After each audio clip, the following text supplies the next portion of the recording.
David, thank you for joining us. Hey Keith, how are you? I'm doing well. Good. So, 25 years, huh? 25 years and Excellent. counting.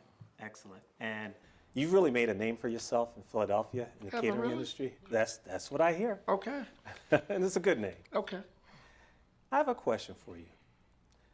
Why does David Sims exist? So, as I was once told by my older brother, I am the deliverer of all things happy. You're the deliverer of all things happy? Of all things happy. I bring joy into people's lives. Okay. I Nice. am afforded the opportunity to give of myself, give of eatable delights, and be able to bring good cheer to everyone, not just through eatable delights, but just through my giving. That's powerful. There are a lot of people who cook extremely well. How does one make it into the catering business? If you really want to make it in catering, it has to be a one-shot deal. And when I say one-shot deal is you can't be a caterer and a carpenter, you can't be a caterer and a mechanic, and you can't be a caterer and a CEO with Urban League. It just does not work. So you have to be focused. You got to be focused. You got to be dedicated. You have to know that your craft is not only important to you, but it's important to your clients. You have to read. You have to go to events. You have to think about what's current and what's going on in catering. And you have to think outside the box. I constantly think outside the box. And one of the ways that I think outside the box is I never allow a person to come to the commissary for an office meeting or for some sort of information without allowing them to have a meal in my place of business. Everyone has an opportunity to not just taste eatable delights, but to experience, because the experience is what's important. I never go into an event and I don't carry a gift bag or something like that. Makes sense. Everyone is going to know who Eatable Delights is. And I go to sleep marketing and I wake up advertising. I have my logo on pins, on bags. I have my logo on checks. I have my logo on everything. I have Happy Thanksgiving boxes, stickers that go out.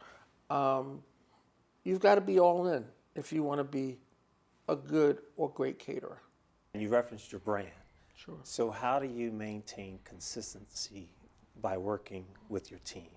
In other words, how do you work with your team to establish that consistent level of service? One of the things that you have to do as an owner is not just set expectations, but also understand that employees are human as well. They're going to make mistakes. So understanding your employees, encouraging your employees, inspiring your employees, and training. Training is so important, especially for small business. Every year I take my team to a conference called CaterSource. CaterSource is the catering conference that every year travels from city to city. We've been to Vegas, we've been to Anaheim, and last year we went to Orlando. Okay. So Nice places. yes, on the dime of the employer as well. Yeah. Yeah. But it's important to be able to break up that monotony. Nobody wants to go to work in these days and times every day, 9 to 5, and eat the same bowl of Cheerios. What about holding them accountable? So it's one thing to invest, but you want to make sure that they maintain a high level of performance and standards. So how do you keep them in check, hold them accountable? Unfortunately, write-ups. Okay. Unfortunately, if you're going to make a rule, then you have to make sure that you are willing to also enforce it. You can make all the rules in the world, and if you're not willing to enforce it, why bother to make the rule? Yeah. So accountability is important. And even if I have to sometimes say it 2 or 3 times, I don't like to say it 2 or 3 times, but the reality of the matter is sometimes you have to. And, I'm just going to be very honest with you and our viewers. I raise my voice sometimes. Yeah. I can't see where it's, if I tell you or ask you to do something the first time, okay, you didn't do it, I'll give you a pass. Maybe you didn't hear me. And then the second time,